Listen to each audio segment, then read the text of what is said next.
માંડવી ગુર્જર જૈન સમાજ અભિયાન મંચ દ્વારા માંડવી શહેરની 11 પ્રાથમિક શાળાઓમાં બાલવાટિકામાં નવીન પ્રવેશ મેળવનારા નાતજાતના ભેદભાવ વગર 170 જરૂરિયાતમંદ વિદ્યાર્થીઓને દાતાશ્રીઓના સહકારથી સતત 5મા વર્ષે યુનિફોર્મ વિતરણનો લોકાર્પણ કાર્યક્રમ તાજેતરમાં રંગેચંગે સંપન્ન થયો હતો.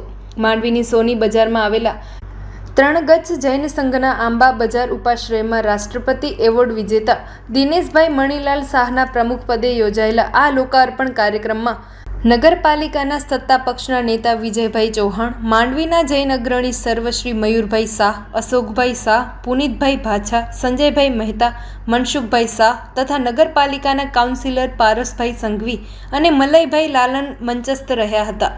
સ્વાગત પ્રવચનમાં સંસ્થાના સક્રિય સભ્ય એડવોકેટેડ ઉદયભાઈ શાહે સ્વાગત પ્રવચનમાં સૌને આવકારી સંસ્થાની વિવિધ સેવાકીય પ્રવૃત્તિઓની માહિતી આપી હતી.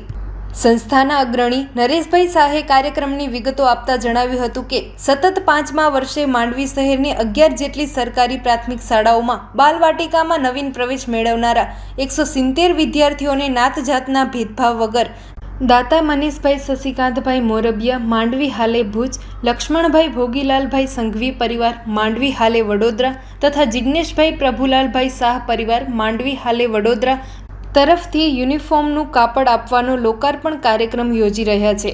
આ પ્રસંગે માંડવીની અંધ અપંગ માનવ કલ્યાણ સોસાયટીના પ્રમુખ પદે આરૂઢ થયેલા દિનેશભાઈ મણીલાલ શાહનું સંસ્થા તરફથી મંચસ્થ મહેમાનોના હસ્તે અભિવાદન કરાયું હતું. પ્રમુખ સ્થાનેથી બોલતા દિનેશભાઈ શાહે જણાવ્યું હતું કે શિક્ષણ એ તમામ સમસ્યાઓનો રામબાણ ઇલાજ છે. તેમણે પોતાના સન્માન કરવા બદલ સંસ્થાનો આભાર માની દાતાશ્રીઓની દિલાવરીની સરાહના કરી હતી. સંસ્થાના અગ્રણી નરેશભાઈ શાહ અને તેમની ટીમનો શૈક્ષણિક પ્રવૃત્તિઓ કરવા બદલ અભિનંદન પાઠવ્યા હતા. વર્ષના 365 દિવસ દીપરંજન સેવા કેન્દ્ર સંસ્થાના માધ્યમથી જીવદયાના કાર્યો તેમજ સમયાંતરે માનવ સેવાના કાર્યો કરવા દિનેશભાઈ શાહે ઘોષણા કરી હતી. શહેરની 11 શાળાના આચાર્યો અને તેમના પ્રતિનિધિઓના મંચસ્થાનો હસ્તે યુનિફોર્મનું કાપડ અર્પણ કરવામાં આવ્યું હતું. આ પ્રસંગે જૈન મહિલા અગ્રણીઓ ભારતીબેન સંઘવી, ગીતાબેન વોરા, લીનાબેન શાહ અને શોભાબેન પટવા ઉપસ્થિત રહીને સહયોગી રહ્યા હતા. વિજયભાઈ ચૌહાણ, અશોકભાઈ શાહ, મયુરભાઈ શાહ, સંજયભાઈ ડગાડાવાળા, પારસભાઈ સંઘવી, મલયભાઈ લાલન અને પુનિતભાઈ ભાછાએ સંસ્થાના અગ્રણીઓને અભિનંદન પાઠવી દાતાશ્રીઓનો આભાર માન્યો હતો. અંધ અપંગ માનવ કલ્યાણ સોસાયટીના પ્રમુખ બનવા બદલ દિનેશભાઈ શાહને અભિનંદન પાઠવ્યા હતા. કાર્યક્રમને સફળ બનાવવા સંસ્થાના અગ્રણી નરેશભાઈ શાહ, કાર્યકરો એડવોકેટ ઉદયભાઈ શાહ, અજીતભાઈ પટવા અને લહેરીભાઈ શાહે જહેમત ઉઠાવી હતી.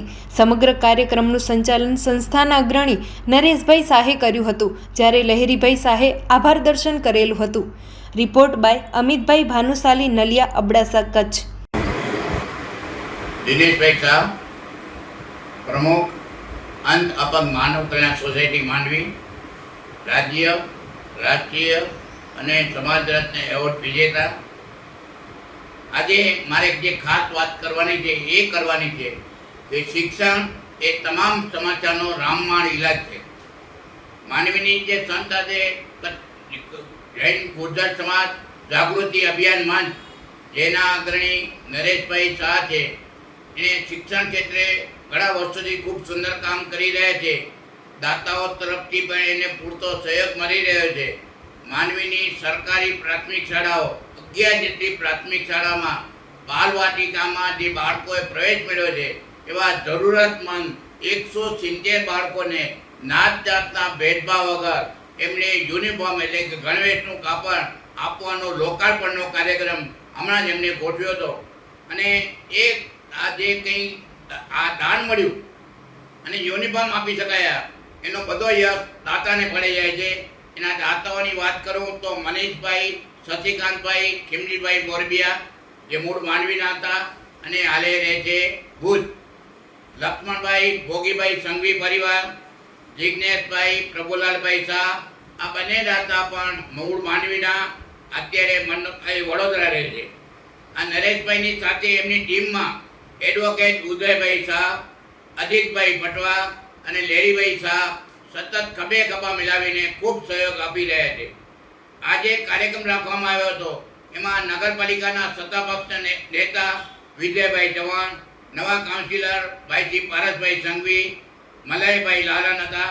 અને આ કાર્યક્રમમાં માંડવી 3 ગજ જૈન સંઘના પ્રમુખ મયુરભાઈ શાહ, સેવા મંડળના પ્રમુખ અશોકભાઈ શાહ, સંજયભાઈ દેવજીભાઈ મહેતા ડગાડાવાલા, સ્વકોટી જૈન સંઘના પ્રમુખ પુનિતભાઈ પાછા, બાબાવાડી સંઘના મનસુખભાઈ શાહ પણ આ કાર્યક્રમમાં ઉપસ્થિત હતા અને એમનો સહયોગ આપ્યો હતો. તે સિવાય મહિલાઓની વાત કરીએ તો ગીતાબેન વોરા, ભારતીબેન સંઘવી, લીનાબેન શાહ અને શોભાબેન પટવા પર ઉપસ્થિત હતા.